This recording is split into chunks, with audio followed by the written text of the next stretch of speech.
Ça nous le louer. Si je suis profond et son âme, c'est l'amour du Père, l'amour de pour moi, je dis pour moi, il est sauvé la grâce. Pour moi,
Nous vous saluons ce matin au nom de Jésus-Christ. Asubuhi ya leo tunawasalimu mjina la Bwana Yesu Kristo. Je pense que nous sommes tous dans la joie. Nawaza kwamba sote tunakuwa katika furaha. Nous sommes venus voir Dieu ce matin. Tumekuja ona Mungu asubuhi ya leo. Que Dieu vous bénisse abondamment. Bwana Mungu awabariki sana. Ce matin, je pense que vous ne serez pas déçus. Asubuhi ya leo nawaza hamtavunjika moyo.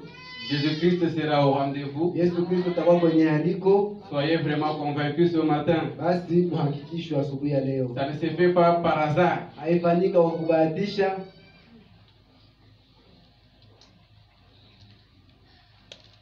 Depuis vendredi, Toka siku ya tano nous avions commencé de parler sur un sujet. tulianza zungumzia juu ya somo Jésus frappe à votre porte. Yesu Kristo anapiga hodi mlangoni pako.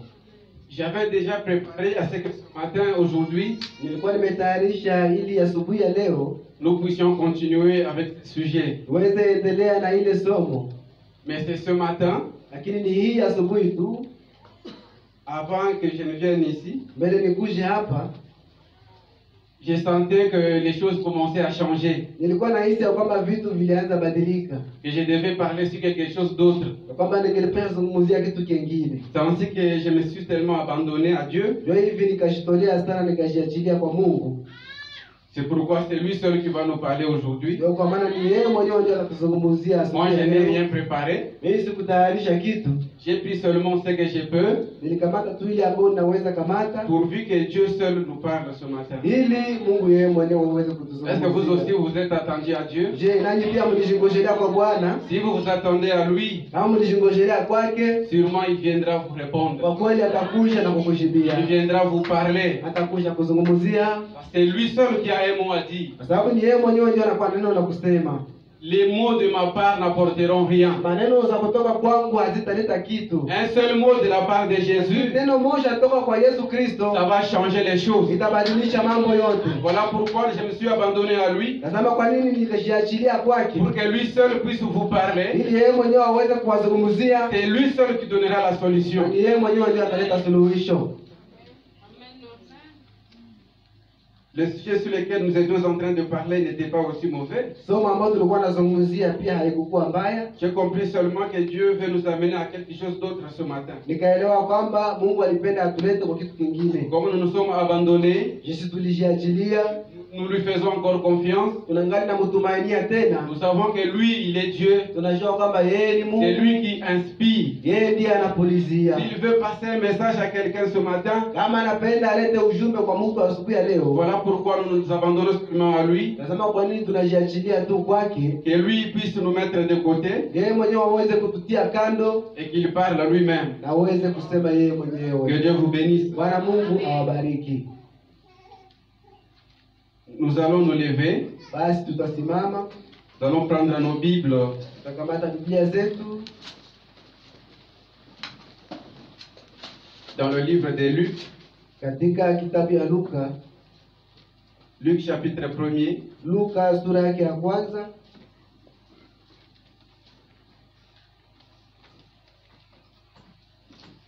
nous commençons au verset 30. Tunaanzia kumstari wa 13. C'est l'annonce de la naissance de Jésus-Christ. Hii ni kutangaza kwa kuzaliwa kwa Bwana Yesu Kristo. Nous commençons au verset 30. Mstari wake wa 13. La Bible dit, Biblia inasema hivi, l'ange lui dit, malaika akamwambia, ne crains point Marie, usiogope Maria, car tu as trouvé grâce devant Dieu. kwani umepata neema kwa Mungu. Et voici, tu deviendras enceinte et tu enfanteras un fils. Na tazama, utabeba mimba nawe utazaa mwana, Et tu lui donneras le nom de Jésus. nawe utampatia jina lake Yesu. Il sera grand et sera appelé fils du Très-Haut. Huyu atakuwa mkubwa, ataitwa mwana wa Mungu aliye juu. Et le Seigneur Dieu lui donnera le trône de David, son père. Na Bwana Mungu atamupa kiti cha Daudi baba yake. Il régnera sur la maison de Jacob éternellement. Atamiliki juu ya nyumba ya Yakobo milele, Et son règne n'aura point de fin. basi na utawala wake hautakuwa na mwisho. Marie dit à l'ange, Maria akamwambia mfalme, comment cela se fera-t-il, namna gani neno hili itakuwa, puisque je ne connais point d'homme? kwa sababu mimi sijue mume? L'ange lui répondit, Malaika akamjibu le akamwambia, Saint-Esprit viendra sur toi, Roho Mtakatifu atakuja juu yako, et la puissance du Très-Haut te couvrira de son ombre. na nguvu za juu zitakufunika na kivuli chake. C'est pourquoi le Saint-Enfant qui naîtra de toi sera appelé Fils de Dieu. Ndio kwa maana mtoto huyu mtakatifu ambaye atazaliwa toka kwako ataitwa mwana wa Mungu mtakatifu. Voici Élisabeth, ta parente, a conçu elle aussi un fils en sa vieillesse, et celle qui était appelée stérile est dans son 6e mois. Na tazama, Elizabeti wa jamaa yako anabeba mimba ya mtoto mume katika uzee wake, na huyu ni wa mwezi wa 6. Car rien n'est impossible à Dieu. Kwa sababu hakuna kitu kisichowezekana kwa Mungu. Marie dit, Maria akasema, je suis la servante du Seigneur, mimi ni mfanyakazi wa Bwana, qu'il me soit fait selon ta parole. basi ifanyike kwangu kutokana na maneno yako. Et l'ange la quitta. Na malaika akamwacha. Disons un mot à Dieu. Tuambie Mungu neno moja. Seigneur Jésus, toi l'auteur de la parole, Bwana Yesu Kristo, wewe mwanzilishi wa neno, écarte-moi du chemin. unitenge njia. Viens révéler ta parole à ton peuple ce matin. Uje na ufunulie neno lako asubuhi ya leo. En tant watoto wako. qu'hommes, nous étions préparés à autre chose. Kama vile watu tulijitayarisha kwa mambo Voilà que mengine, tu as attiré notre attention à ceci, kama Seigneur. jinsi umevutia uangalifu wetu kwa Toi, tu es hii. Dieu, tu connais toutes choses. Wewe ni Mungu na unajua kila Ainsi, nous kitu. nous abandonnons à toi jusqu'à la fin. Hivi tunajiachilia kwako Mungu Viens wote hadi prendre mwisho.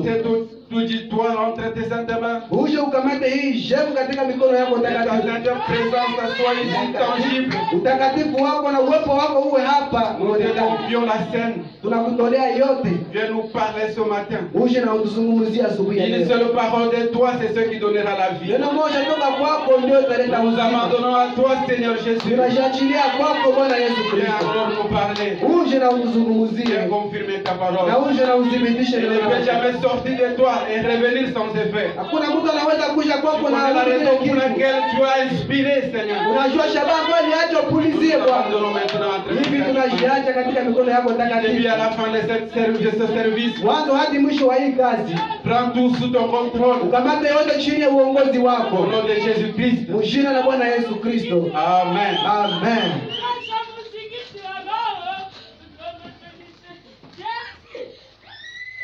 Que Dieu vous bénisse. Bwana Mungu awabariki.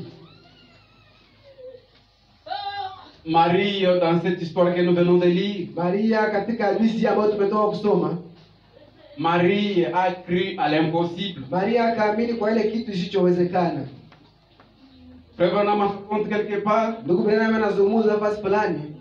Frère Branham dit, Ndugu Branham yuko nasema un jour que Marie et Joseph siku moja ambao Maria na Yosefu étaient en train de méditer sur la parole de Dieu, walikuwa na tafakari juu ya neno la Mungu, ils méditaient sur le livre d'Ésaïe, walikuwa na tafakari kuhusu kitabu ya Ésaïe Isaya, chapitre 9, Isaya sura yake ya 9 au verset 5, mstari wake wa 5, où il est dit un fils naîtra. ambayo inasemeka mwana atazaliwa. Nous pouvons le lire pour être fidèles. Tunaweza soma ile ili tuwe waaminifu. Ésaïe chapitre 9. Isaya sura yake ya 9. Qu'est-ce que dit Ésaïe chapitre 9? Basi Isaya sura ya 9 inasema nini? Ésaïe chapitre 9, verset 6. Sura yake ya 9 mstari wa 6.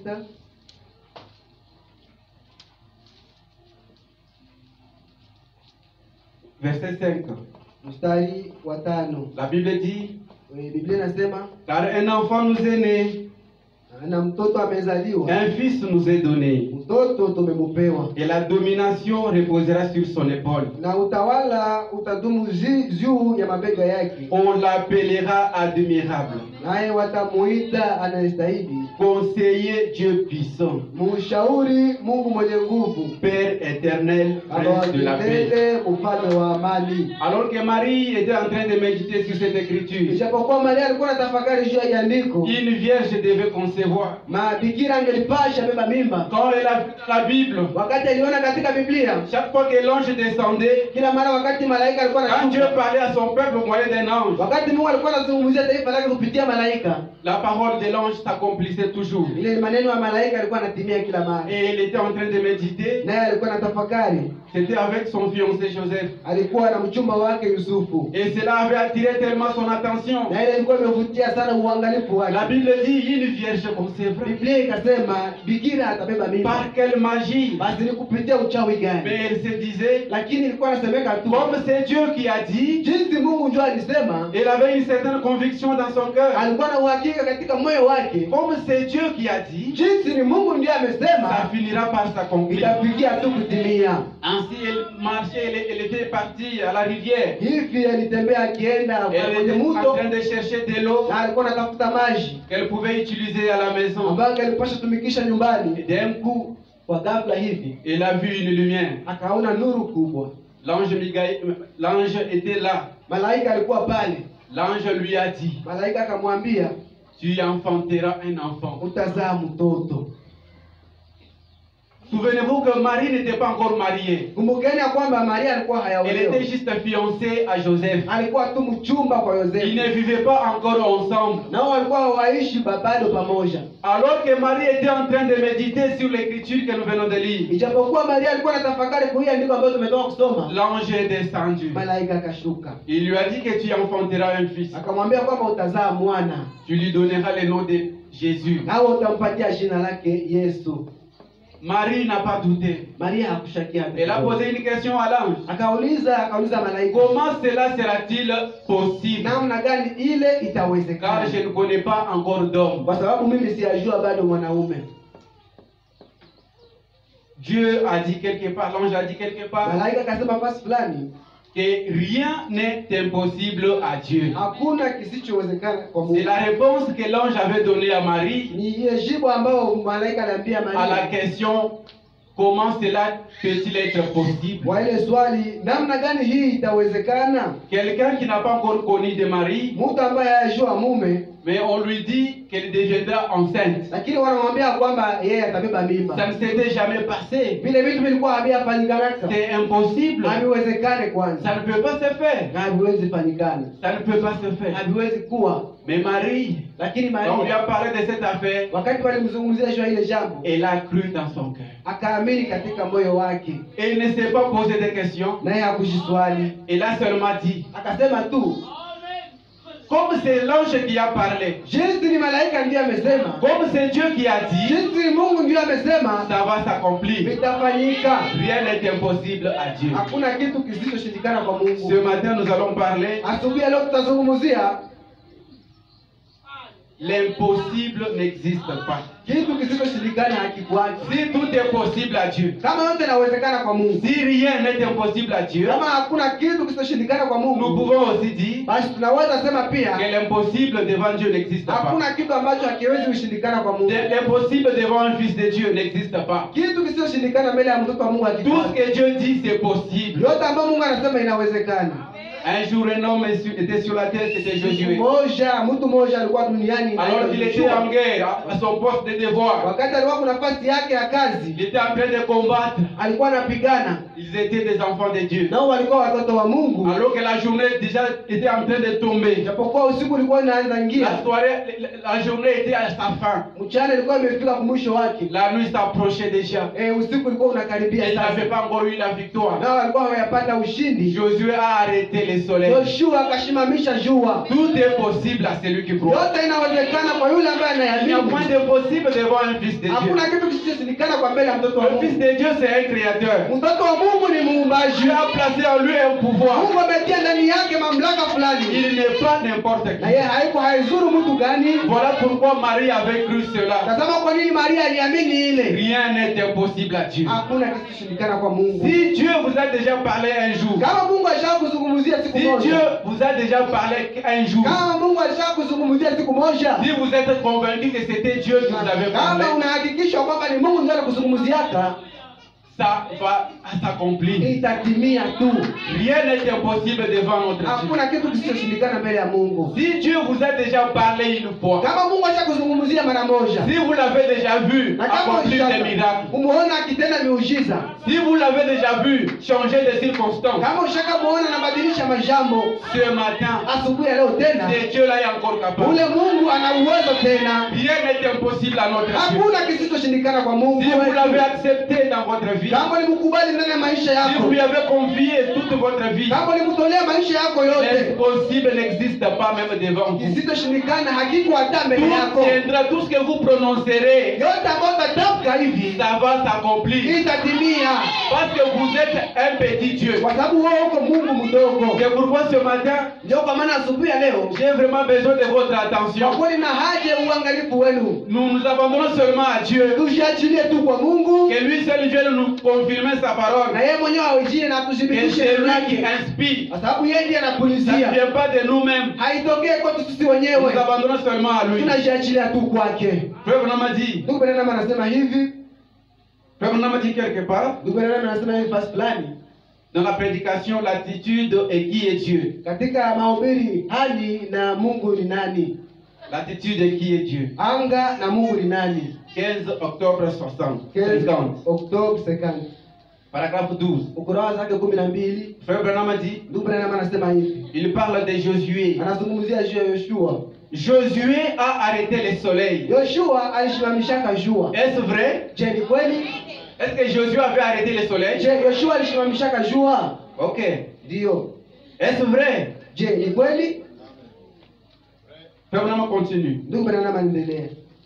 Est-ce vrai? Je, ile ni kweli? Quelqu'un a dit, Mtu alisema tout est possible à Dieu. yote inawezekana kwa Mungu, Rien n'est impossible à Dieu. na hakuna kisichoshindikana kwa Mungu, Mais lakini tout est possible à vous aussi. yote inawezekana kwako pia. Rien n'est impossible à ceux qui croient. Hakuna kisichoshindikana kwa yule ambaye anayeamini. Tout est possible. Yote inawezekana. Il est descendu et vous a créé. Yeye alishuka na akakuumba. Si seulement vous savez qui est Dieu. Kama tu ungelijua Mungu ni nani, Si seulement vous savez kama ungelijua qui Dieu est. Mungu ni nani, Bien.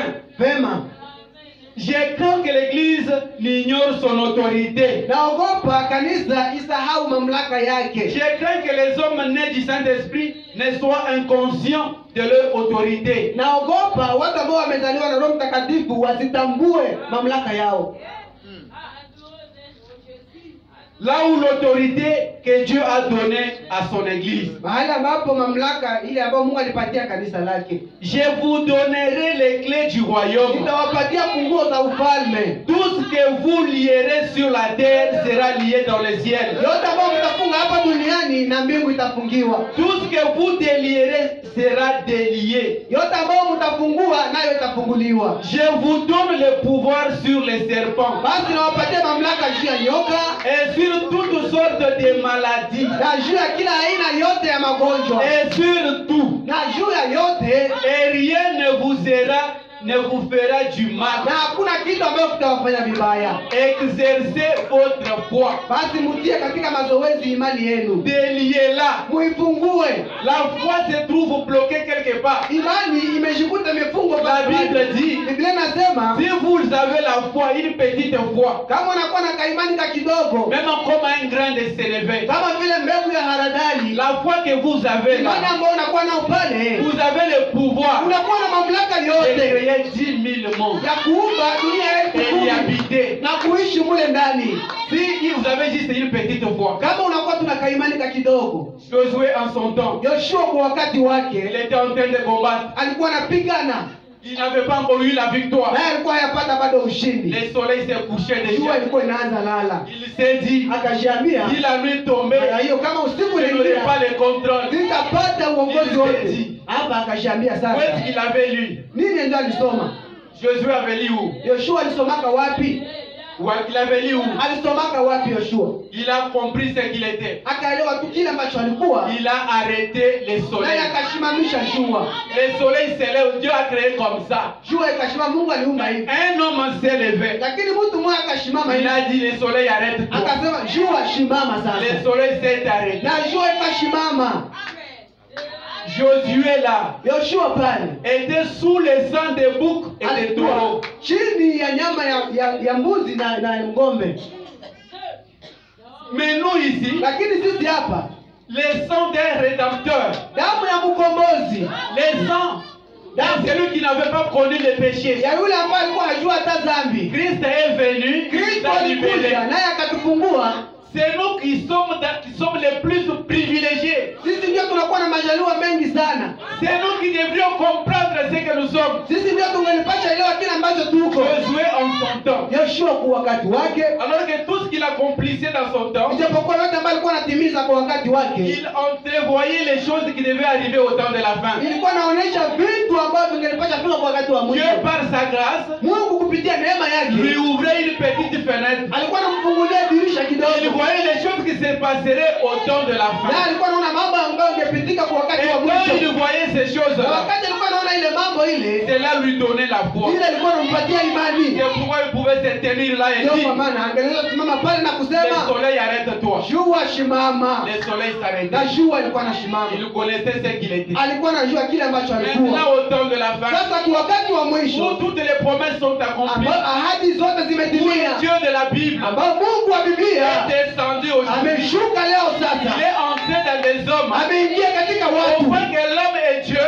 namna ambao Mungu na Mungu vous ne savez pas distinguer entre les haujue deux. tena tofautisha katikati ya Le wao wawili. Créateur qui descend, Muumbaji yeye il anashuka, entre dans des hommes. anaingia katika watu. Un homme né par le péché. Mungu ambaye amezaliwa kupitia Dieu dhambi, entre dans cet homme. na Mungu anaingia ndani ya ule Il mtu, le rend différent. anamfanya awe Mais tofauti. c'est nous qui pouvons Lakini ni sisi ndio tunapasha manifester ce Dieu. dhihirisha ule Mungu. Notre Dieu Mungu wetu n'est pas resté seulement dans l'histoire. hakubaki katika historia. Jésus-Christ vit encore ce Yesu Kristo matin. anaishi tena asubuhi ya leo. Voilà pourquoi Frère Branham dit, Tazama kwa nini ndugu Branham anasema nous devons exercer notre foi. tunapasha tia katika mazoezi imani Les yetu. chrétiens devraient comprendre, connaître ce qu'il est. Mkristo angelipasha elewa na kujua yeye ni nani. Nous sommes arrivés au point où notre foi a atteint la maturité. Tumefikia kunukta ambayo imani yetu imefikia kukomaa. Aujourd'hui, dans ces temps de la fin, Leo katika wakati huu wa mwisho, ces choses que vous avez crues, hii mambo ambayo wewe umeamini,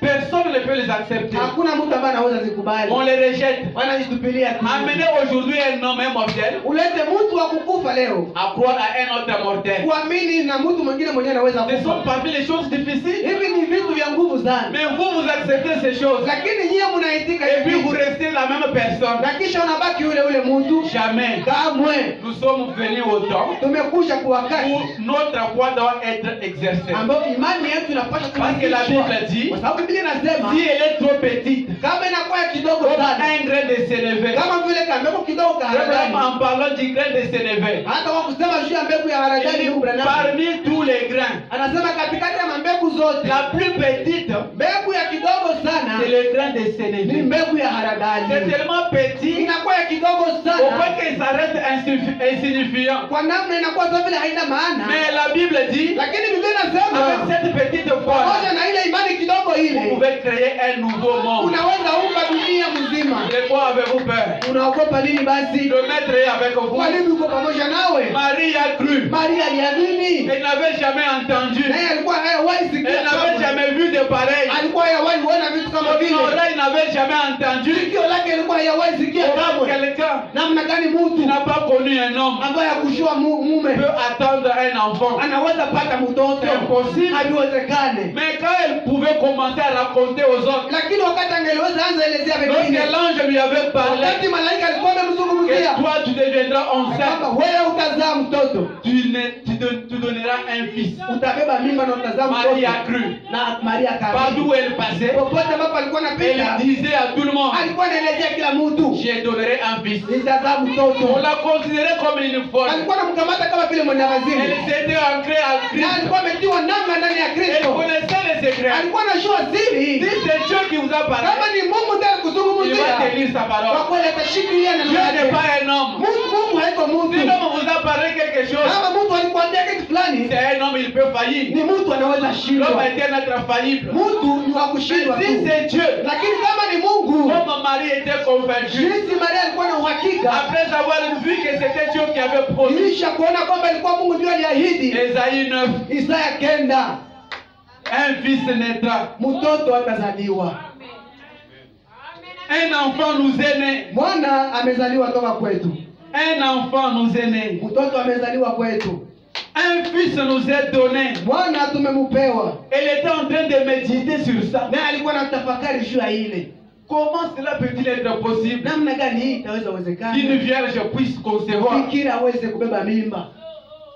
Mais aussi longtemps que c'est la Bible qui l'avait dit, Lakini wakati yote ilikuwa Biblia ndio ilisema, elle avait sa pensée était fixée sur cela. mafikiri yake na mawazo yote Dans ilikuwa tout juu ce ya qu'elle ile. faisait, Ndani ya yote ambayo alikuwa elle anafanya, était tellement attirée par cette écriture. alikuwa amevutiwa na ile andiko Elle se demandait, na akajiambia, comment cela ça peut être possible? namna gani hii inaweza uwezekana kweli? Alors qu'elle était en train, quand vous êtes en train de parler de Christ, Japo kwa wakati wote kuna zungumzia Kristo, quand vous serez en train de penser à lui, wakati utakuwa tu ukifikiri juu ya c'est à ce Kristo, moment-là qu'il va vous visiter. ndipo pale atakutembelea. Pendant qu'elle Sasa était en train de méditer, wakati alikuwa na tafakari, elle se dirigeait vers le puits d'eau. akaendea kwa ile kisima ya maji, Sa pensée était fixée sur cette écriture. mawazo yake ilikuwa tu kwa ile andiko hili. Elle réfléchissait. Alikuwa na waza, Une vierge concevra. bikira atabeba mimba, Comment cela serait-il possible? namna gani hii inaweza wezekana? Elle se posait autant de questions. Alikuwa anajiswali maswali mengi sana, Mais d'un coup, lakini kwa ghafla hivi elle voit une lumière. anaona nuru mbele Alors elle yake. s'approche. Wakati anakaribia Ce ile n'était pas une lumière. haikuwa tena nuru, Un ange était là. malaika alikuwa pale mbele. Un ange était là. Malaika alikuwa mbele yake, Il lui a dit, akamwambia, Marie, Maria, ne crains point. usiogope kitu. Je vous dis ce matin, ne craignez rien. Nawaambia asubuhi ya leo msiogope kitu. Ne craignez point. Usiogope. Ne craignez point. Basi msiogope ndugu Ce qui zangu. est impossible aux hommes, Kile kisichowezekana kwa watu c'est possible à Dieu. kinawezekana kwa Mungu. Ce qui est impossible aux hommes, Kisichowezekana kwa watu, quand l'homme dira que ça je ne peux pas, wakati Mungu atasema hii siwezi tena, sachez ce matin ujue asubuhi ya leo que cela est possible à kwamba Dieu. ile inawezekana kwa Mungu, C'est possible à Dieu ce inawezekana matin. kwa Mungu tena asubuhi ya leo. Alors qu'elle était en train de méditer sur Wakati ça, alikuwa anatafakari juu ya ile, Marie, Maria, tu seras enceinte. utabeba mimba Tu auras un enfant. na utakuwa na mtoto. Tu lui donneras le nom de Jésus. Utazaa mtoto, utampatia jina yake Yesu. Marie, comme elle connaissait les Écritures, Jinsi Maria alikuwa anajua maandiko, elle était une servante de Dieu, comme elle-même l'a dit. alikuwa kijakazi wa Mungu, jinsi yeye mwenyewe anasema. Quelqu'un qui connaissait les Écritures. Mtu ambaye anajua maandiko Elle observait la loi de l'Éternel. na alikuwa anatazama sheria ya Elle Bwana, vivait la parole, elle la méditait tous les jours de alikuwa sa vie. anafuata neno na kuitafakari kila siku ya maisha yake. C'est-à-dire que quand Dieu lui a parlé, Ndio kwa maana wakati Mungu alimzungumzia, elle était connectée directement. basi akaambatanishwa pale Parce pale, qu'elle était dans une méditation. kwa sababu alikuwa katika kutafakari. Son esprit, il y avait une profondeur en elle Katika roho yake mlikuwa kilindi qui avait touché Dieu. ambayo alikuta Mungu, Elle était tellement connectée alikuwa ameambatanishwa au kabisa, point que l'ange était descendu là. namna malaika kashuka pale. Sasa Alors que Marie lui a demandé, japo Maria akamuuliza sasa, comment cela peut-il être possible? namna gani hii mambo inaweza wezekana? L'ange a répondu, Malaika akamwambia, akasema, rien n'est impossible à Dieu. hakuna kisichoshindikana kwa Mungu, Rien n'est impossible à Dieu. hakuna kisichoshindikana kwa Mungu. C'est ce que Marie avait dit. Hii ndiyo Maria akashika. Tout ce que le monde disait, Yote ambayo dunia ilikuwa nasema, ça ne lui disait rien. ilikuwa alimwambia hata kitu, Elle a subi des insultes. akapata kuchambiwa.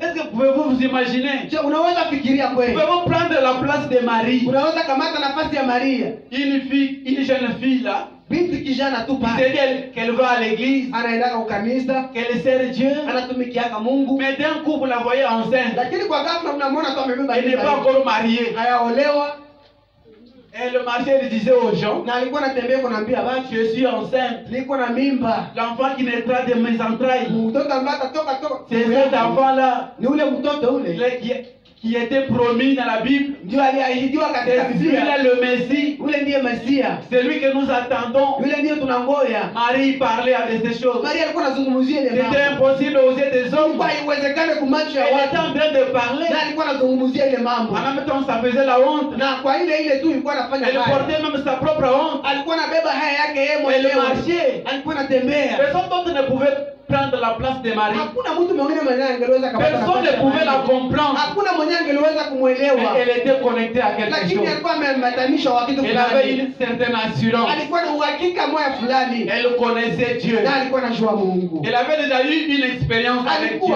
Alishakuwa na mazoezi pamoja Elle na avait Mungu. déjà entendu Dieu agir. Alikuwa alishawahi sikia Mungu Elle avait anatenda. déjà entendu la puissance de Dieu. Alikuwa alishasikia nguvu za Et là, il y Mungu, avait eu beaucoup de promesses. na pale kulikuwa ahadi nyingi Elle sana. avait entendu déjà. Alikuwa alishasikia watu Au temps de Josué, wakati wa Yoshua. Josué avait arrêté un soleil. Yoshua alisimamishaka jua, Elle s'est demandé, mais où est-ce que c'était écrit? na akajiambia ile andikiwa Nulle wapi? part. Hakuna. Mais Josué avait seulement cru. Lakini Yoshua aliamini tu, Elle aussi, naye pia comme elle était concernée, jinsi alikuwa amehusika, comme il y avait une profondeur en elle, jinsi kulikuwa kilindi ndani yake, elle avait saisi quelque chose. akashika kitu fulani. Si nous aussi ce matin nous Kama nasi arrivons pia asubuhi ya leo tunafikia à saisir quelque chose, kushika kitu fulani, qui est Dieu? Mungu ni nani, Et nous nous disons, nous sommes ses enfants. na tunasema kwamba sisi ni watoto wake. Est-ce que savons-nous ce que nous sommes? Je, tunajua kweli kile ambacho Nous tuko? nous appelons des enfants de Dieu. Tunajiita watoto wa Nous Mungu vivons dans ce monde. na tunaishi katika dunia Est-ce hii. que nous savons ce que nous sommes? Je, kwa kweli tunajua kile ambacho Est-ce que nous tuko? savons ce que Dieu est? Tunajua kile ambacho Mungu ni iko? Si seulement nous pouvons nous imaginer. Kama tunaweza tu fikiria, Nous rentrons en nous-mêmes. tunarudia kwetu sisi wenyewe. Kwani Nous nous demandons qui est Dieu. tunajiuliza Mungu ni nani? Si nous connaissons d'abord qui est Dieu, Kama tukijua kwanza Mungu ni nani, nous allons aussi comprendre ce que nous sommes. tutaelewa pia kama tuko nani, tuko wa nani.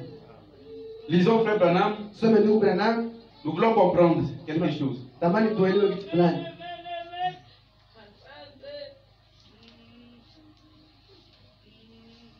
Exercez votre foi. Urudie katika mazoezi imani yako, Déliez-la. uifungue, Laissez Dieu agir à sa manière. waache Mungu atende kunamna yake. Dieu vous accordera la chose. Mungu atakupatia ile kitu. Paragraphe 13, Frère Branham dit. Ukurasa 13 ndugu Branham anasema, Maintenant, sasa voyons un tout petit peu qui est Dieu. tuone kidogo hapa Mungu ni nani. J'ai besoin de quelque chose ce soir. Nous nous disons ce matin. Nahitaji kitu fulani asubuhi ya leo. J'ai demandé quelque chose à Dieu. Niliomba kitu fulani Mungu. Là, c'est Frère Branham qui dit. Huyu ndugu Branham mchango anasema hapa. C'est ce que moi aussi j'ai demandé à Dieu. Ni hii ndio na mimi niliomba Mungu. J'ai demandé à Dieu qu'il puisse nous précéder ce matin. Niliomba Mungu atutangulie asubuhi ya Que leo. lui seul puisse nous parler. Yeye mwenyewe aweze kutuzungumzia. Frère Branham dit. Ndugu Branham anasema, Maintenant, sasa voyons un tout petit peu qui est Dieu. tuone kidogo Mungu ni nani. J'ai besoin de quelque chose ce matin. Nahitaji kitu fulani asubuhi ya leo. J'ai demandé à Dieu, Niliomba Mungu, j'ai demandé à Dieu quelque chose. niliomba Mungu kitu fulani. Et je crois qu'il va me l'accorder. Na naamini ya kwamba atanipatia ile. Je le crois de tout mon cœur. Na iamini kwa moyo wangu wote. Maintenant, soyez en prière. Sasa muwe katika maombi. Je ne peux pas parler avant que lui parle. Siwezi sema mbele yeye aseme. Remontons dans le passé Basi turudie katika siku et zilizopita voyons pendant juste une minute qui est Dieu. na kuona kwa dakika moja Mungu ni nani. Remontons au commencement du temps. Turudi hapo mwanzo ya wakati. C'est un petit tableau Ni ubao kidogo que j'aimerais vous brosser pour que vous ayez une idée de qui est cet être qui est au milieu de nous. ambao nilitamani kuwaoneshe ili mupate wazo ya huyu mtu ambaye anakuwa katikati yetu. Cet être qui se met au milieu de nous. Huyu mtu ambaye anakuwa katikati yetu. Si seulement vous pouvez comprendre qui il est, Kama tu unaweza elewa yeye ni nani, la guérison uponyaji sera une chose secondaire itakuwa kitu ambayo inakuwa ou une minime pour vous. au kitu kidogo kwako. Si seulement Kama tu vous pouvez voir unaweza ona qui il est. yeye ni nani.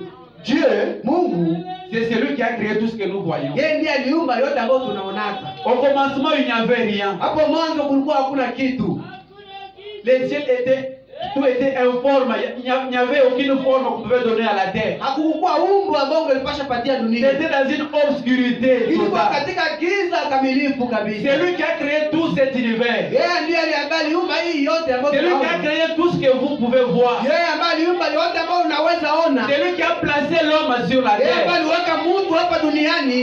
Cet être-là incréé. Ule mtu ambaye hakuumbika. Lui, il n'est pas créé. Yeye hakuumbika na mtu. Lui, il est incréé. Yeye hakuumbika na mtu. Lui, il existe par lui-même. Yeye anaishi tu Il kupitia n'a pas de mwenyewe. commencement de vie. Hana mwanzo ya maisha Il n'a pas fin de vie. na hana mwisho ya maisha ya Cet uzima. être-là, Ule mtu ule c'est Dieu. ni Mungu.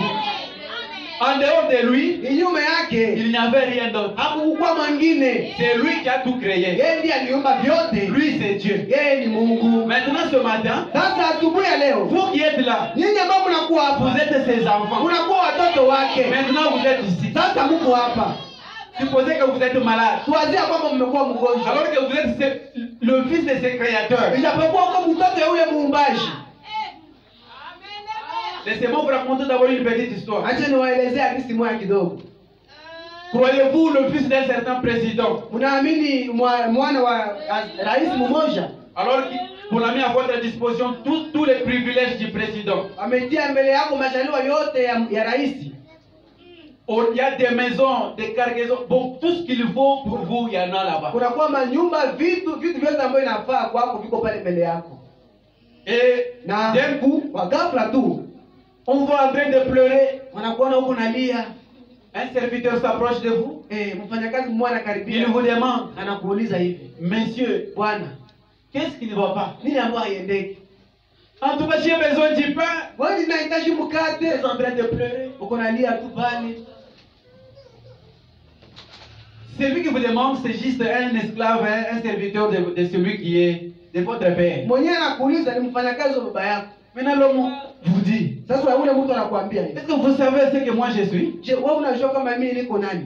Moi, je suis comme ton serviteur. Mimi niko sawa vile mtumishi On wako. m'a placé ici pour te servir, Walinitia hapa ili tu nikutumikie. pour faire tout ce que toi tu veux. Nifanye yote ambayo wewe Tu unapenda. vois tous les domaines ici. Unaona hivi vitu vyote hapa? Tout ici, c'est pour toi. Hii yote hapa ni vyako. C'est toi qui en es le propriétaire. Wewe ndiye unamiliki. Quand tu en as besoin, Wakati unahitaji tu tu kitu, lui dis seulement un mot. unasema tu kitu kimoja. J'ai besoin de telle chose. Nahitaji hiki kitu Et tu l'apprends. na unaipata. Il n'y a même pas de débat là-dessus. Hakuna hata vitu vya kuanza ongea Parce hapa. que tu es le fils de ce président. Wewe uko mtoto mwana wa huyu rais. En tant que fils de ce Kama président, vile mwana wa rais, vous avez des privilèges. unakuwa na majaliwa. Vous pouvez marcher comme le président. Unaweza tembea kama vile rais. Les honneurs qu'on donne au président vous sont aussi dus. Sifa zote ambazo wanapatia rais ni zako pia. Parce que vous êtes le fils de Kwa ce sababu uko président. mwana wa yule rais yule. Et nous, ce matin, Na sisi asubuhi ya leo nous voulons nous rendre compte tunapenda tutambue ya que nous kwamba sommes des enfants de ce créateur. sisi ni wana wa yule muumbaji. C'est lui-là qui a créé les cieux et la Yule terre. ambaye aliumba mbingu na dunia, Qui a créé l'or, aliumba dhahabu, l'argent, aliumba pesa. tout ce que vous connaissez. Yote ambayo unajua, C'est lui qui en est le créateur. yeye ndiye muumbaji. C'est lui qui les a placés dans chaque pays. Yeye ndiye aliitia katika kila nchi. C'est lui le créateur. Yaani yeye ndiye Et muumbaji. nous, ce matin, Na sisi asubuhi ya nous leo sommes ses enfants. tuko watoto wake. Commencez maintenant à comprendre Sasa uanze elewa ce que représente les problèmes là que vous avez. ile shida ambayo uko nayo inawakilisha nini ile. Après avoir compris qui est votre père, Kisha kuelewa baba yako ni nani, après avoir compris qui est Dieu, kisha kuelewa Mungu ni nani, situez-vous maintenant. basi ujipange sasa. Prenez votre problème là, Ukamata ile shida situez-les. na uanze uitie pale kumstari. Qu'est-ce que vous ferez? Utafanya nini? Comme cet enfant qui était en train de pleurer, qui avait besoin du pain. Kama vile yule mtoto ambaye alikuwa analia na anahitaji mkate. Qu'est-ce que vous ferez ce matin? Utafanya nini asubuhi ya leo Vous sasa? allez seulement dire, Utasema tu, vous appelez ce que vous cherchez. unaita kile ambacho uko J'ai unatafuta. besoin de telle chose, Unahitaji hiki kitu, vous l'apprenez. unaipata. C'est cela. Ni vile. C'est ce que vous êtes. Ni kile ndio huko. C'est ce que votre Dieu. Ile ndio Mungu wako iko. C'est ce que votre Père. Ile ndio baba yako iko. Vous ne faites que le représenter. Huko tunamwakilisha. Frère Branham a dit encore, Ndugu Branham anasema tena, Frère Branham dit dans la prédication l'attitude et qui est Dieu. Katika mahubiri anga na Mungu ni nani? 15 août 50. 15 août 50. Frère Branham dit, Ndugu Branham anasema hivi, regardez tazama basi la divinité. uungu. Je suis une partie de Charles Branham. Mimi niko sehemu ya Charles Branham. Frère Branham parle de son père. Ndugu Branham yuko anazungumzia juu ya baba yake. Chaque enfant est une partie de son père. Kila mtoto ni sehemu ya baba yake. Frère Branham dit, Ndugu Branham anasema, je suis une partie de Charles Branham. mimi niko sehemu ya Charles Branham Parce que je suis né de Charles kwa Branham. sababu nilizaliwa na Charles Branham. Charles Branham, c'est mon papa. Charles Branham ni baba yangu. Je suis une partie de lui. Mimi ni sehemu yake. J'ai un front comme le sien. Niko na mbumo saa yake. J'ai un front comme le sien. Niko na mbumo saa yake. Mes cheveux sont comme les siens. Manywele zangu ziko sawa zake. Je suis un homme de petite taille comme lui. Niko mfupi saa yeye. J'ai sa nature Niko na tabia yake parce qu'il est mon kwa papa. sababu yeye ni baba yangu. Et si nous devenons fils de Dieu par l'esprit, Tunageuka kuwa wana wa Mungu kupitia roho. la divinité demeure dans l'homme. Mungu inadumu ndani ya mtu. Alléluia. Haleluya.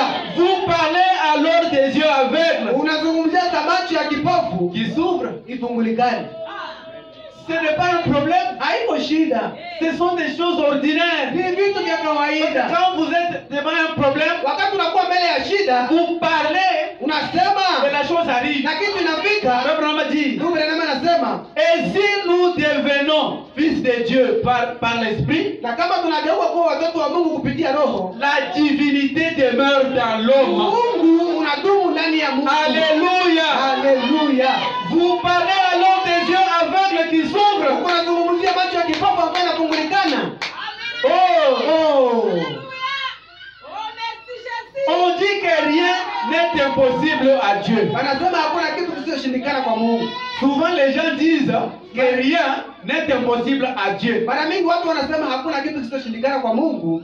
On dit que rien n'est impossible à Dieu. Wanasema hakuna kitu kisichoshindikana kwa Mungu. Dieu a dit Mungu alisema, que rien lakini hakuna n'est kitu impossible pour vous kisichoshindikana pia kwenu si vous croyez. kama tu mnaamini. Ne dites pas seulement Usiseme tu que rien n'est impossible à Dieu. hakuna kitu kisichoshindikana kwa Mungu. Quand Dieu lui vous regarde, Wakati Mungu yeye il dit anakuangalia, que rien n'est aussi impossible, n'est pas impossible, rien n'est impossible aussi à vous. anasema hakuna kitu kisichoshindikana pia kwako pia. Parce que vous êtes une partie de Kwa lui-même. sababu wewe uko sehemu yake yeye mwenyewe. Si vous avez cru en sa parole, Kama kwa kweli umeamini ndani ya neno rien lake, n'est impossible devant vous. hakuna kisichoshindikana kwako.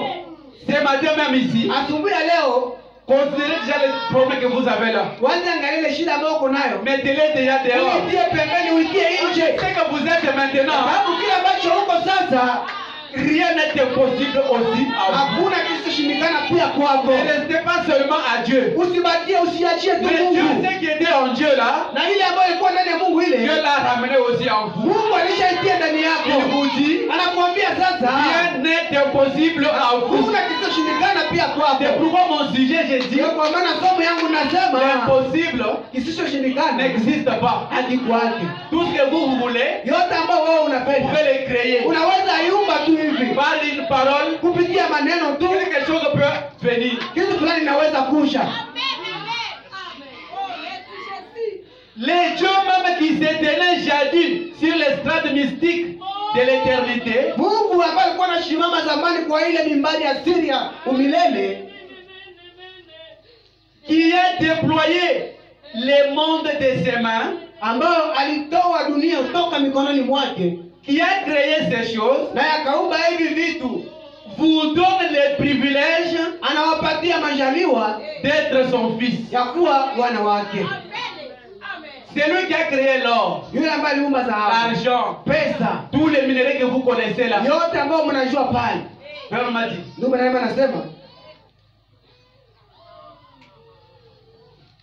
vous donne le privilège anakupatia majaliwa d'être son fils ya kuwa mwana wake, et vous êtes une partie de lui. nao unakuwa sehemu yake, Et Dieu demeure dans na l'homme. Mungu anadumu ndani ya mtu. Si vous voulez voir Dieu, Kama unatamani kuona Mungu, vous le verrez dans l'homme. utamuona ndani ya mtu.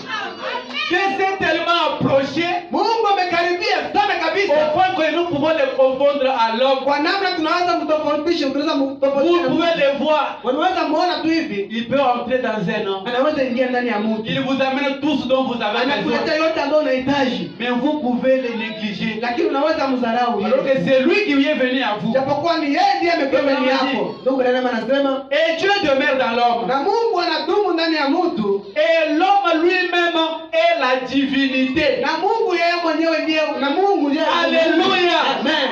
Vous y êtes. Muko pale, Cela peut vous choquer. ile naweza kukwaza, Mais c'est ce que vous êtes. lakini ndiye yenyewe huko, Cela peut vous choquer. ile naweza wakwaza, Cela peut choquer quelqu'un ici. ile naweza kuwaza mtu hapa. Mais réfléchissez-y un petit moment. Mwazie kwanza ile kidogo. Voyez, Unaona, Dieu habite dans l'homme. Mungu anakaa ndani ya mtu, Et l'homme devient un fils de Dieu, non par lui-même. na Mungu mtu anakuwa mwana wa mtu, hapana kupitia yeye Est-ce mwenyewe. que l'enfant demande à son fils de naître? Je, mtoto anaambiaka baba yake nizaliwe, Mais il se trouve, il est là, il est né. lakini yeye anashukuta tu ameshazaliwa. Est-ce que c'est vous qui avez demandé à Dieu d'être ici? Je, wewe ndio uliombaka Mungu kuwa hapa? Pensez-vous que c'est un hasard? Unafikiria kwamba ni kubahatisha tu hivi? Lui, il connaissait ces moments, il connaît toutes Yeye choses. alikuwa anajua hii wakati na anajua kila kitu. C'est lui qui vous a placé ici. Yeye ndiye ambaye alikuweka hapa. C'est ça. Alléluia. C'est ça. Alléluia.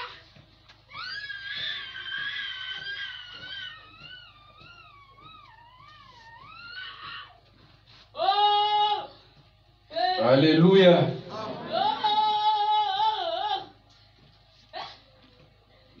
Frère Branham dit, Ndugu Branham anasema hivi, je trouve là où j'étais.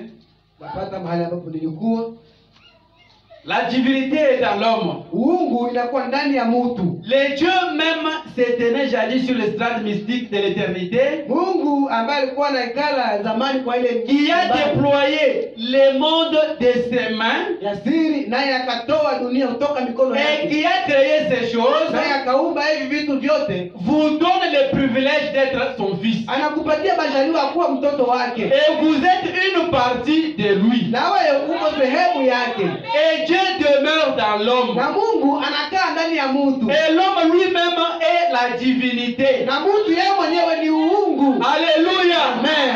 Vous y êtes. Muko pale, Cela peut vous choquer. ile naweza kukwaza, Mais réfléchissez-y un petit moment. lakini ufikirie ile kidogo. Dieu habite dans l'homme. Mungu anakaa ndani ya mtu, Et l'homme devient un fils de Dieu, na mtu anakuwa mwana wa Mungu, non par lui-même. hapana kwa yeye mwenyewe, Non pas de lui-même. hapana tena kwa yeye mwenyewe, Mais le Saint-Esprit qui est en lui est Dieu. lakini Roho Mtakatifu ambaye anakuwa ndani yake ni Mungu. Le Créateur habite dans la création. Muumbaji anaishi katika uumbaji. Oh là là, Oh la la, comme j'y pense. jinsi ninawafikiria ile. Alors, Sasa tenez-vous avec une foi immuable usimame pale pamoja na imani isiyotikisika, et demandez ce que vous voulez. nanyi muombe kile ambacho mnapenda, Cela vous sera accordé. nanyi mtapewa ile. Il est là. Iko pale, Dieu, Mungu il est ici. iko hapa. Tel que vous êtes là, Jinsi uko pale tu vous représentez Dieu. unawakilisha Mungu, Parce que pour voir Dieu, kwa sababu kwa kuona Mungu, Dieu n'utilise que les hommes. Mungu anatumikishaka tu watu. Quand il entre en vous, Wakati anaingia ndani yako, vous êtes un créateur. unakuwa muumbaji. Pourquoi pleurer? Kwa nini uko nalia? C'est fini ce matin. Inaisha asubuhi ya leo. Frère Branham a dit, Ndugu Branham anasema, que pensez-vous de Christ? unafikiria nini kuhusu Kristo?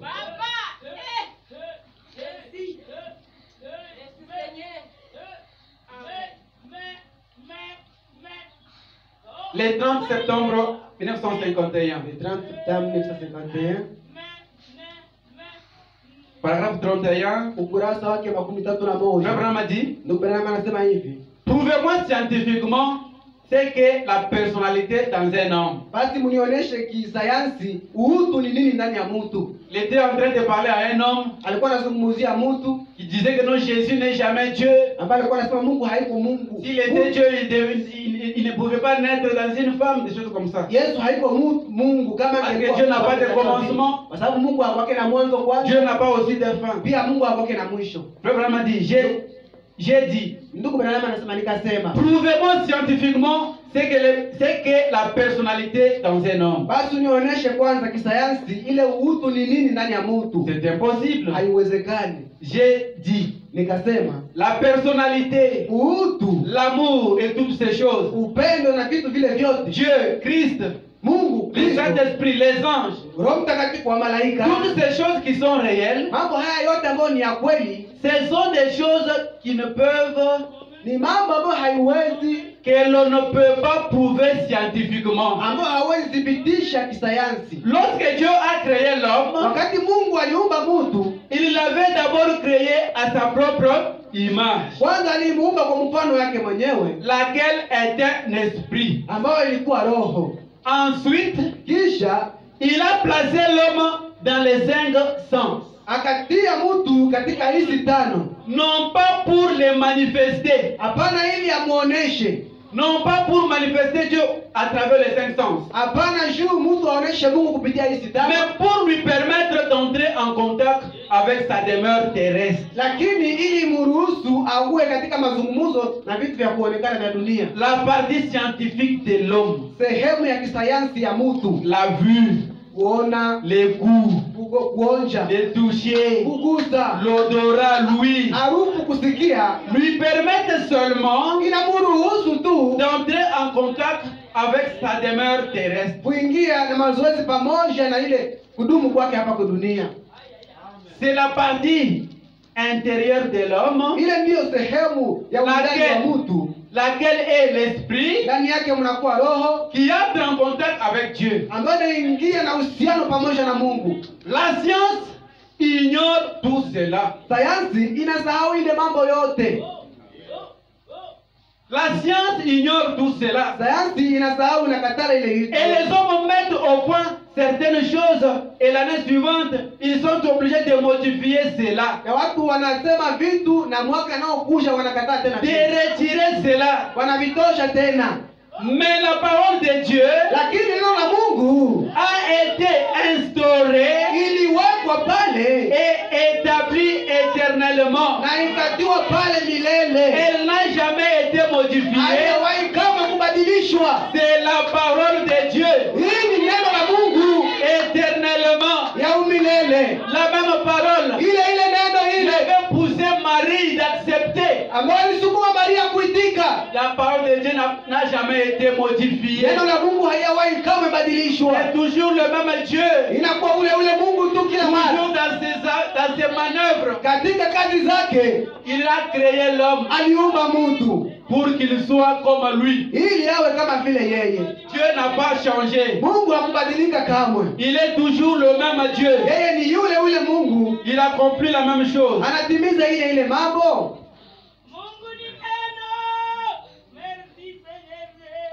Est-ce que nous avons compris ce que nous sommes? Je, tumeelewa kile ambacho tuko? Nous sommes les enfants du Créateur. Sisi ni wana wa muumbaji, Donc nous sommes aussi des créateurs. kusema sisi pia tuko waumbaji. C'est simple. Ni kwa urahisi tu. Dans la prédication, la préparation, Katika mahubiri kujitayarisha, 1er avril 54, 1 Avril 54 paragraphe 20. ukurasa wake 12. Frère Branham dit Ndugu Branham anasema hivi: que le Seigneur bénisse sa Bwana parole. Mungu awabariki sana. J'aimerais vous parler pendant quelques instants Ningelipenda niwazungumzie muda kidogo sur la préparation de Dieu. juu ya kujitayarisha kwa ya Mungu. Dieu fait toujours des préparatifs Mungu anafanya kila mara avant kujitayarisha de faire quoi que ce soit. mbele ya kufanya kitu fulani. Il donne amplement de temps, Anapana wakati mingi, beaucoup d'avertissements.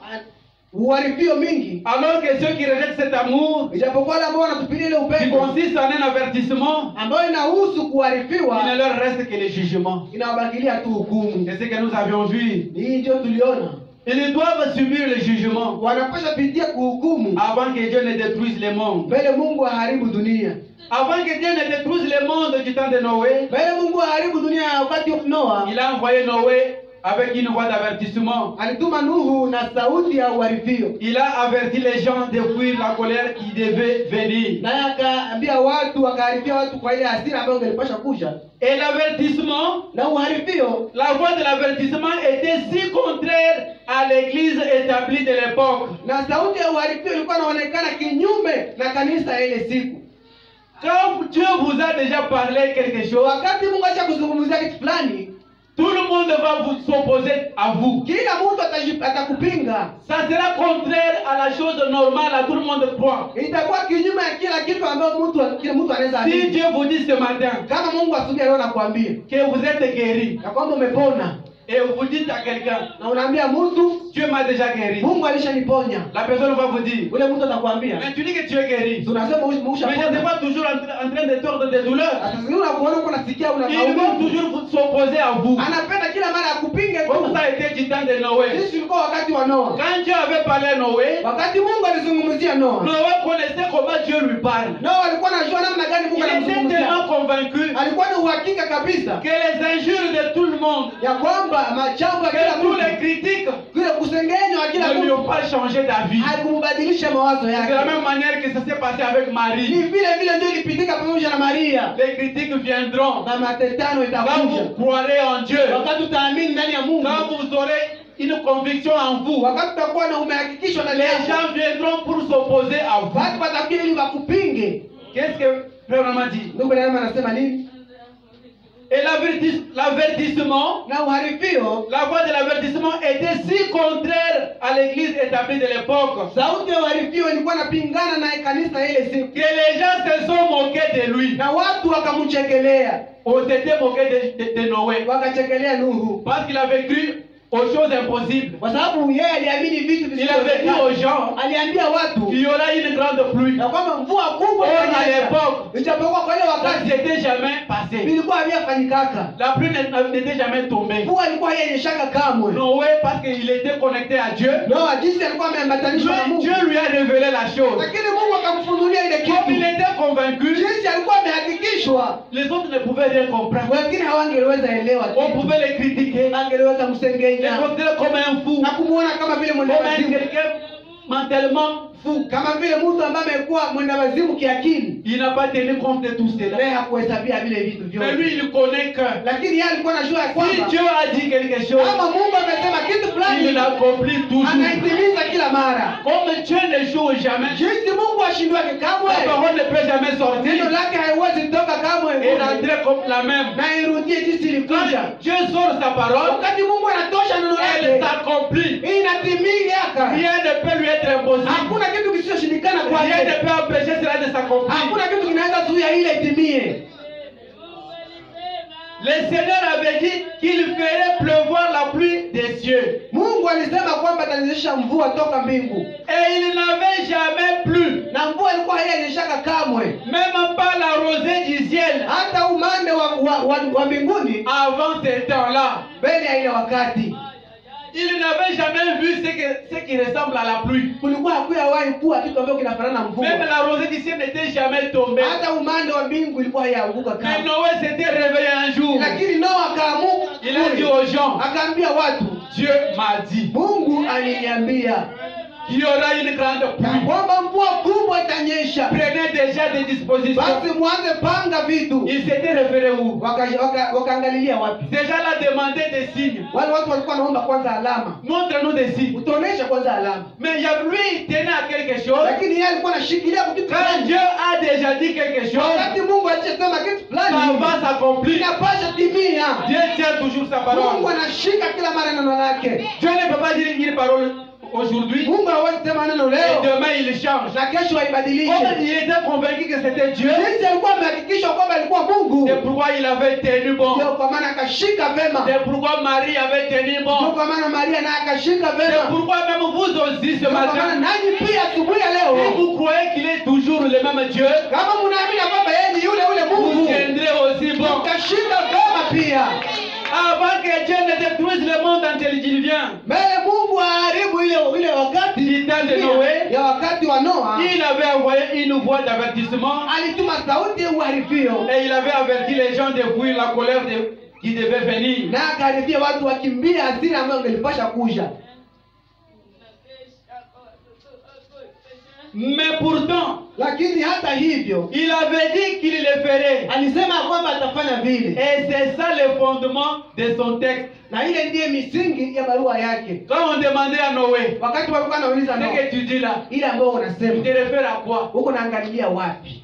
Lui, il disait seulement, Yeye alikuwa anasema Dieu m'a dit. Mungu aliniambia. Il était convaincu, Alikuwa amehakikishwa il avait une certaine connexion avec Dieu. na alikuwa na upatanisho, Tout ambatanisho ce na que les Mungu. hommes disaient, Yote ambao watu walikuwa tous les wanasema, critiques, ile mazengenyo ça ne yote changeait rien en lui. ilikuwa haibadilishe kitu ndani yake. C'est une bonne raison. Hii ni shabaha mzuri Car sana, Dieu avait dit qu'il le ferait. sababu Mungu alikuwa alisema kwamba ataifanya. Quand Dieu dit qu'il va faire quelque chose, Wakati Mungu anasema kwamba atafanya kitu fulani, croyez simplement cela. muamini tu ile. En effet, Hata kwa hivi il va le faire. ataifanya tu. Dieu n'est pas un homme. Mungu haiko mtu. Quand il dit quelque chose, Wakati anasema kitu fulani, il va le faire. ataifanya. Paragraphe 21. Ukurasa wa 21. Le Branham dit, Ndugu Branham anasema la préparation 1er avril 54. kujitayarisha 1 Avril 1954.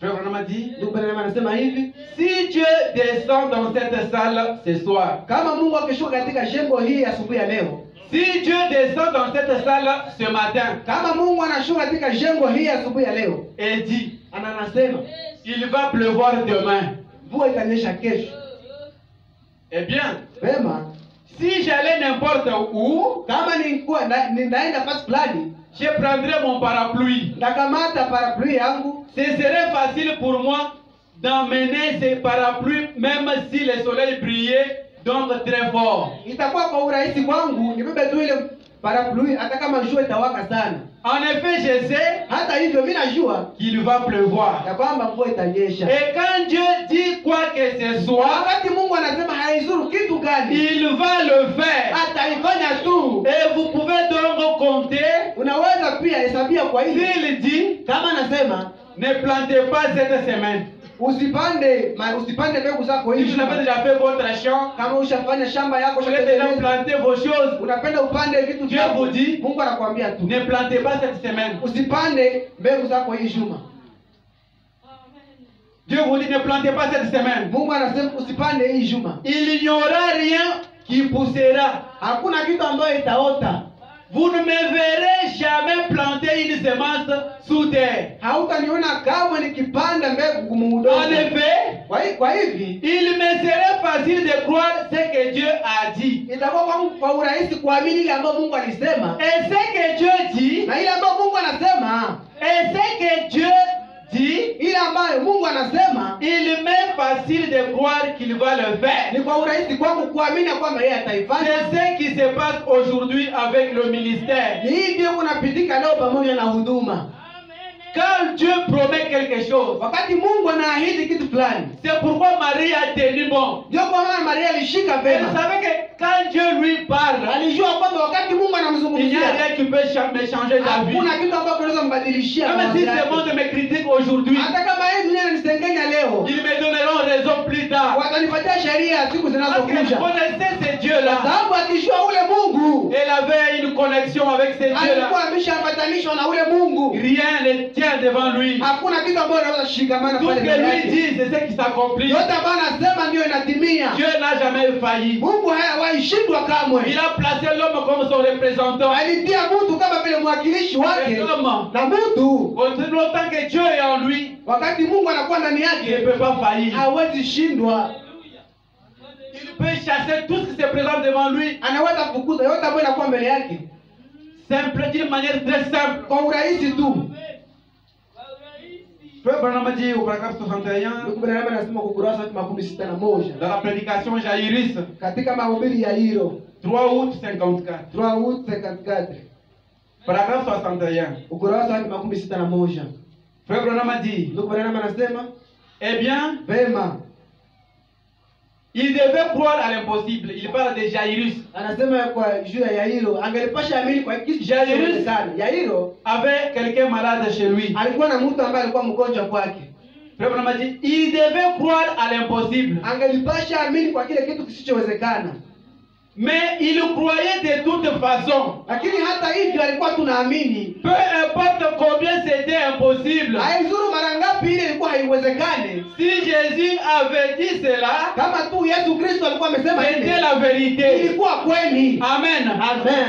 Prenez-les au mot Mumshike kwa maneno yake et la chose sera réglée. na kitu itatimizwa. Les voilà allés Unamuona pale akienda marcher entre un à un. akitembea, akienda moja kwa moja, Les gens se sont mis à se moquer de lui. watu wakaanza kumchekelea. Quelqu'un, c'est Jairus, Huyu mtu Yairo, sa fille était malade. binti wake alikuwa mgonjwa, Elle était déjà morte. alikuwa amekufa Il n'y avait aucun espoir. na kulikuwa hakuna tena tumaini lolote. L'espoir était fini. Tumaini yote ilikuwa Il n'y avait rien imeisha à espérer. na hakuna kitu chote cha kutumainia. Et Jairus, Lakini Yairo, si Jésus avait dit cela, kama Yesu alikuwa amesema hivi, c'était la vérité. ilikuwa ukweli. Amen. Amina. Prenez-les au mot Mumshike kwa et maneno la chose yake sera réglée. na kitu itatimizwa. Les voilà allés Muone akiendelea vile, marcher entre un à un. akienda na mwingine mmoja kwa mmoja, Les gens se sont mis à se moquer de lui. watu wakaanza kumchekelea, Les gens sont venus. watu wakakusha. Quand Jésus est entré dans la maison là, Wakati Yesu aliingia katika ile nyumba ils ont ile, commencé à se moquer de lui. Mais ton enfant est déjà mort. wakaanza kumchekelea, lakini Tu appelles ce monsieur, il va faire quoi? mtoto wako alishakufa, unaita huyu bwana afanye nini? C'est le travail des hommes, c'est comme ça. Ni kazi ya watu, njoo vile tu. Qu'est-ce qu'il dit? Anasema nini tena? Qu'est-ce qu'il dit? Anasema nini tena? Prenez-les au mot Mumshike kwa et la maneno yake, chose sera réglée. na ile kitu Les itatimizwa. voilà allés marcher entre un à un. Tazama, anaenda akiingia mmoja kwa mwingine, Les gens se sont mis à se moquer de lui. watu wakaanza kumchekelea. Il a dit, Akasema faites place.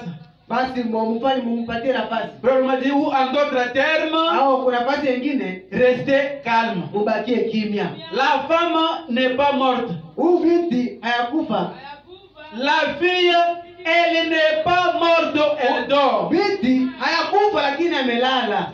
Il savait plus à ce sujet que n'importe qui d'autre. Alikuwa anajua zaidi kwa hii jambo, haizuru mtu gani. C'est vrai. Ni kweli, Il se moquait de lui. walikuwa wanamchekelea, Et comme il se moquait de lui, na jinsi tu walikuwa on wanamchekelea, les a mis dehors. wakawatia nje. Qu'est-ce que Frère m'a dit? Ndugu yangu anasema nini? Paragraphe 17. Ukurasa wa 17.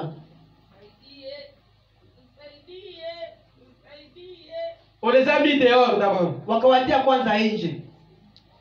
Quand vous êtes en train de faire quelque chose avec Dieu, Wakati uko unafanya kitu fulani pamoja na Mungu, quand Dieu vous a dit de faire quelque chose, wakati Mungu alikwambia ufanye kitu fulani, et vous êtes convaincu que c'est lui qui vous a dit, na unahakikishwa kwamba yeye ndiye quand les alikwambia, gens viendront à côté de vous, wakati watu watakuja karibu yako avec leur influence négative, pamoja na ushawishi wao wa pour vous kukushindwisha décourager, ili wakuache ushindwe, qu'est-ce que Jésus a fait? Yesu alifanya nini? Tout le monde qui ne croyait pas dans la salle là, Kila mtu ambaye alikuwa haamini Yule katika alimwambia. ile jengo akamwambia dehors. nje, Et au jour du jugement, na siku ya hukumu tout le monde qui ne croit pas, kila mtu ambaye haamini, tout le monde qui ne croit pas en Christ, kila mtu ambaye haamini ndani ya sera Kristo mis dehors. atatiwa nje, Il n'aura aucune part avec ceux qui croient. naye hata kuwa na sehemu moja Il pamoja na sera mis watu dehors. wanaamini, C'est atatiwa pourquoi nje. nous ne pouvons pas nous associer avec des gens qui ne croient pas. Ndio kwa maana hatuwezi changana na watu ambao S'il y a hawaamini. quelqu'un, son travail c'est juste pour décourager. Kama kuna kwa mtu kazi yake tu ni kuvuta Pendant watu que vous moyo, dites que Dieu m'a dit, unasema kwamba Mungu vous aliniambia, me dites non mais ça,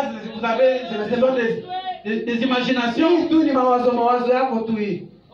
Il peut vous faire manquer la chose. Anaweza acha unakosa ile kitu. C'est pourquoi restez à côté des gens qui pensent comme vous. Ndio kwa maana ubakie pembeni ya watu ambao Des gens wanawaza qui sawa sont wewe. connectés comme vous. Watu ambao wanaambatanishwa sawa wewe. Parce que quand vous devenez faible, Kwa sababu wewe unakuwa mdhaifu, ils wakati unakuwa peuvent leur mdhaifu. influence, ils peuvent invoquer la présence de Dieu, Dieu peut descendre. Ushawishi wao unaweza ita uwepo wa Mungu na Mungu anashuka. Amen. Amen. Dieu amène son église à la perfection. Mungu analeta kanisa yake kwa ukamilifu. 4 décembre 54, 4 Desemba 54, paragraphe 17. ukurasa wake 17. Voyez-vous comment le diable vous vole? Naona namna gani shetani anawaibaka. Voyez-vous comment le diable vous vole? Naona namna gani shetani anawaibaka. Il dit, anasema oh, vous ne pouvez pas faire ceci. oh, hawezi fanya vile.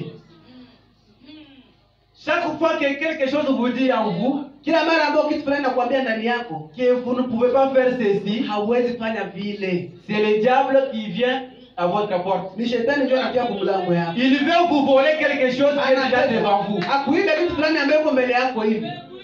Il dit, Anasema, oh, vous ne pouvez pas faire ceci. hawezi fanya vile.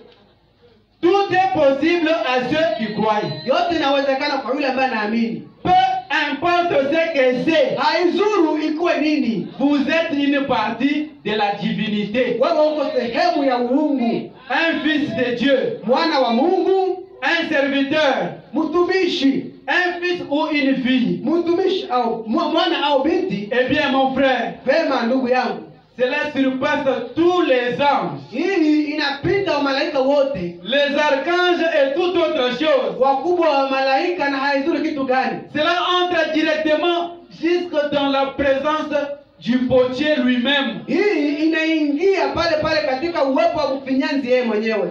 Ce que vous vous dites, Kila ambacho wewe unasema, vous dépassez même les anges. unashinda hata wa malaika. Mais les diables peuvent venir pour vous voler ce qui est déjà devant vous. Lakini shetani anaweza kuja ili akuibe ile ambayo inakuwa mbele yako. Le Abraham a dit, Ndugu Branham anasema hivi, et vous dépassez même les anges. nao unapitisha Et hata toute autre malaika chose. na vitu vingine vyote. Cela entre directement dans la présence du potier lui-même. Ile inaingia pale pale katika uwepo wa mfinyanzi yeye mwenyewe. Et comment sommes-nous engendrés? Na namna gani sisi tumezaliwa? Par les sangs. Amen. Kupitia damu. Amina. Alors vous entrez dans la divinité. Sasa unaingia katika uungu, Vous en devenez une partie. nao unakuwa sehemu ya uungu. Vous êtes soudés à l'intérieur. Umebananishwa mule ndani. Maintenant, Lakini pensons à Dieu qui a enveloppé Jésus. tufikirie Mungu ambaye alifunika Yesu. Nous allons étendre des milliards de fois cette cellule de sang, tout ça. Tutaweza hesabu milioni ya wakati ile chembe ya damu.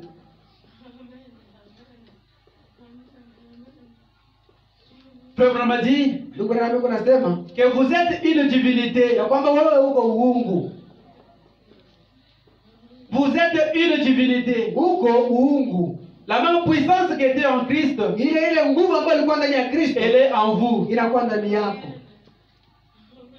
Quand nous voyons les anges, Wakati tunaona malaika, les archanges, wa malaika wakubwa, parfois nous les envions quelquefois. mara moja tunawasikilia, Alors que c'est nous ijapokuwa ni qui sisi sommes en position supérieure ndio tunakuwa juu yao par rapport à tous ces anges. kulingana wale wa malaika wote. Devant nous, il n'y a rien qui peut tenir. Mbele yetu hakuna kitu ambacho kinaweza shikilia, Il n'y a rien d'impossible. hakuna kitu kisichoshindikana. Ainsi ce matin, Sasa asubuhi ya leo, comme Marie, jinsi Maria, si nous comprenons qu'il n'y a rien de possible à Dieu, kama tukielewa kwamba hakuna kitu kisichoshindikana kwa et Mungu, si nous comprenons aussi en tant que fils de Dieu, na kama tukielewa kama vile wana wa Mungu, rien n'est impossible aussi à nous. hakuna kisichoshindikana pia kwetu. Tout ce que nous pouvons dire ce Yote matin, ambayo tunaweza sema asubuhi ya ça leo va produire les résultats. italeta matokeo.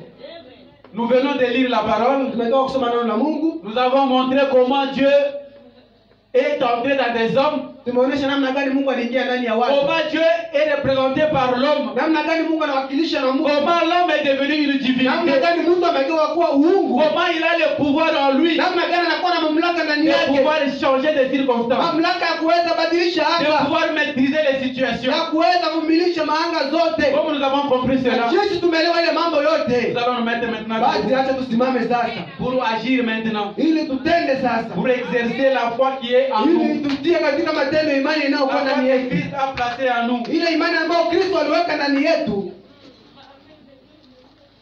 Rien n'est impossible à Dieu. Hakuna kisichoshindikana kwa Mungu. L'impossible n'existe pas. Kisichoshindikana hakikuwake, Tout est possible. yote inawezekana. Ce matin, tout est possible. Asubuhi ya leo yote inawezekana. Sasa Quand on dit tout, wakati wanasema yote, même les problèmes là, tout est possible. hata zile mashida zile yote inawezekana. Quand on dit tout, Wakati wanasema yote, on n'écarte rien. hawatoshe kitu, On n'a rien enlevé. hawakutosha kitu, On n'a pas spécifié une certaine catégorie. na hawakutia kundi moja. La Bible dit, Biblia inasema hivi, tout est possible à celui qui yote croit. inawezekana kwa yule anayeamini. Est-ce que vous croyez ce matin? Je, unaamini asubuhi ya leo Le même Dieu qui avait agi en Marie, ni ule Mungu ambaye alitenda ndani ya Maria, qui lui a dit que tout est possible, akamwambia kwamba yote que inawezekana rien n'est impossible à Dieu. na hakuna kitu kisichowezekana kwa Est-ce Mungu. que vous le croyez ce Je, matin? unamwamini asubuhi ya leo? Avez-vous un problème? Unakuwa na shida? Si vous avez un problème, Kama uko na shida, savez-vous que quelque chose est impossible? unajua kwamba hakuna kitu La kisichowezekana. Bible a dit rien n'est impossible. Biblia inasema kwamba hakuna kitu kisichoshindikana. Et vous avez un problème. Na wewe Prenez unakuwa na déjà, shida, prenez déjà les problèmes. ukamata ile shida. Vous connaissez les problèmes que vous avez. Wewe mwenyewe unajua shida ambayo uko nayo. La Bible a dit rien n'est impossible. Biblia inasema hakuna kitu kisichoshindikana. Même aussi à vous. Hata kwako pia Rien n'est impossible à vous. hakuna kisichoshindikana kwako. Nous voulons exercer notre foi ce matin. Tunatamani tutie imani yetu katika mazoezi ya Face à cette situation que vous mbele ya avez, ile jambo ambayo unakuwa nayo. parfois un problème a beaucoup traîné dans votre Pengine vie. shida imedumu katika maisha yako. Vous êtes dans une situation où vous devenez chaque jour la même personne. Unakuwa katika hali ambayo wewe ushakuwa kila siku Les yule yule mtu. prédications sont prêchées, Mahubiri la zimehubiriwa, parole est prêchée, neno la Mungu inahubiriwa et on ne voit pas les effets. na hatuone matokeo. Mais si Jésus-Christ est vivant, Sasa Yesu Kristo anakuwa hai. si c'est lui l'auteur de cette parole, Kama yeye ndiye mwanzilishi wa hii si c'est neno, lui qui honore sa parole, kama ndiye yeye anaheshimisha neno si lake, c'est lui qui a prononcé sa kama parole, yeye ndiye ametamka neno il lake, va venir ce basi matin atakusha asubuhi ya et leo confirmer na cela. kuthibitisha ile. Si seulement vous croyez, Kama tu unaamini neno yake, si seulement vous croyez ce qu'il a fait de vous, kama tu unaamini kile ambacho amefanya kwa vous wewe, n'êtes pas n'importe qui. hauko haizuru mtu gani. Et si le problème là que vous Hivi avez, ile shida ambayo unakuwa nayo sasa, ce matin même, asubuhi ya leo sasa, si vous avez une question la plus kama difficile, unakuwa na swali ya nguvu sana, vous vous posez des questions comme Marie. unajiswali kama vile Maria, Comment cela sera-t-il possible? namna gani ile itawezekana? L'impossible n'existe pas. Kisichowezekana haikuwake tena. Jésus est déjà ici. Yesu Kristo yuko hapa sasa. Rien ne peut tenir devant Hakuna Jésus. kitu ambacho kinaweza kushikilia mbele ya Si Yesu vous Kristo. avez une question Kama difficile, unakuwa na swali ya nguvu, j'ai dit si vous avez un problème difficile, nasema kama unakuwa na shida nguvu, si vous avez pensé que c'est impossible, kama unawaza kwamba haiwezekani, je veux que vous cherchiez les problèmes les plus difficiles que vous pouvez connaître. napenda utafute ile shida ya nguvu ambayo naweza jua ndani Nous yako. voulons exercer notre foi ce Napenda matin. tutie imani yetu katika mazoezi ya asubuhi ya leo. Cherchez les problèmes que vous pensez être difficiles là. Tafuta ile shida ambayo nawaza inakuwa ya nguvu sana, Et voyez si Jésus ne le fait pas. na uone kama Yesu haifanyi.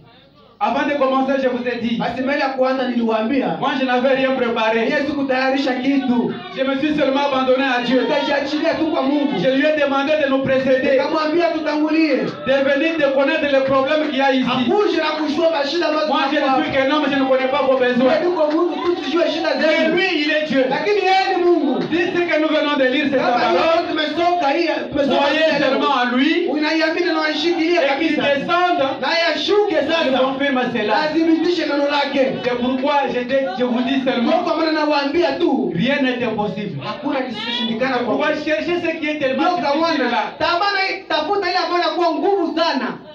Ne prenons pas quelque chose de petit. Utafuta na kitu kidogo hivi. Vraiment dit quelque part. Mungu anasema basi fulani. Demandez à Dieu des grandes choses. Uombe Mungu vitu vikubwa vikubwa sana. Si Dieu vous donne des petites choses, Kama Mungu anakupatia vitu vidogo vidogo, comment ne pouvez-vous pas demander des grandes? namna gani hauwezi omba vile vya kabambi? Celles que les hommes ne peuvent pas vous accorder. Vile ambavyo watu hawawezi kupatia. Mais votre Dieu les donne. Lakini Mungu wako Ce anaipanaka. matin même, hein, Ni kwa hiyo wakati sasa certains vont recevoir ces choses-là. pamoja watapokea vile vitu Vous allez kabisa. voir les choses-là que vous avez tant Utaona désiré. vile vitu ambavyo uliombaka siku Vous mingi. avez tant désiré ces choses-là. Ulitamani siku mingi. Mais ce matin, Basi asubuhi ya leo vous sasa allez les voir. utaiona mbele yako. Parce que Dieu reste Kwa Dieu. sababu Mungu anabaki kuwa Mungu tu. Il est déjà ici. Alishakuwa hapa sasa. Si vous voulez le Kama voir, unapenda kumuona, croyez seulement. uamini tu. Et vous allez vous poser des questions. Leo utajiswali. Comment ça s'est passé? Namna gani imepitika? On va vous demander comment. Watakuswali namna Vous allez dire gani? que je ne sais pas. Ukasema sijue. Mais seulement c'est arrivé. Lakini imefika tu. C'est pourquoi demander des Sio choses. kwa maana difficiles. uombe vile vitu vya nguvu Si sana. vous avez un problème Kama difficile, unakuwa na shida ya nguvu, ne voyez pas les petits problèmes. usione udogo ile usione kitu kidogo. Je veux que vous voyez d'abord la chose la plus difficile que vous connaissez dans votre vie. Napenda uone kile kitu cha nguvu ambacho unajua katika maisha Chaque yako. personne connaît la chose qu'il recherche la plus difficile. Kila mtu anajua kile ambacho unatafuta kia nguvu. Demandez seulement la chose là, la Uombe difficile kwanza là. kile kitu kia nguvu kwanza. Ça ce n'est pas la parole d'un homme. Hii haiko neno ya mtu hii. Le Créateur est venu. Muumbaji aishashuka. Il est entré en vous. Na wabiasha ingia ndani Vous yenu. n'êtes pas la même personne. Hamuka ule mtu. Vous êtes des créateurs. Mimi ni waumbaji Vous sasa. pouvez créer. Unaweza umba. Vous pouvez créer. Unaweza umba. Frère Boinage, nous entendons un cantique. Mungu anaje tuimbishe nyimbo. Nous allons invoquer notre Dieu, Taalika Mungu wetu. l'auteur de la parole que nous venons de lire. Mwanzilishi wa neno ambalo tumetoka kusoma. Nous n'avons que répété ce que lui a dit. Sisi ni kurudilia tu ile ambayo yeye Que amesema. l'auteur lui-même vienne la Na confirmer. yeye mwenyewe aje na ithibitishe. Nous lui laissons maintenant la scène. Tunamwachia za kazi. Pendant qu'on va nous entonner les cantiques, Wakati watakao natuimbisha nyimbo.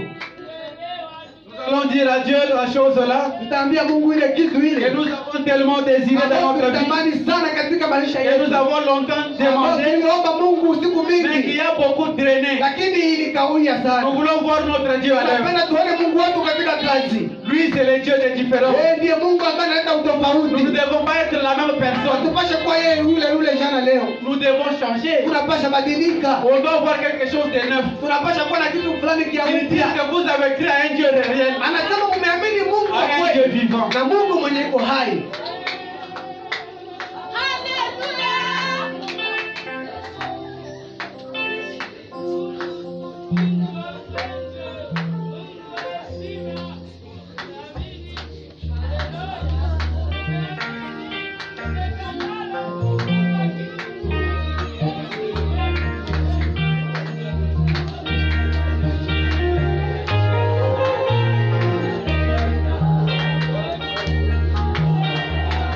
Tout est possible.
celui-là que vous servez,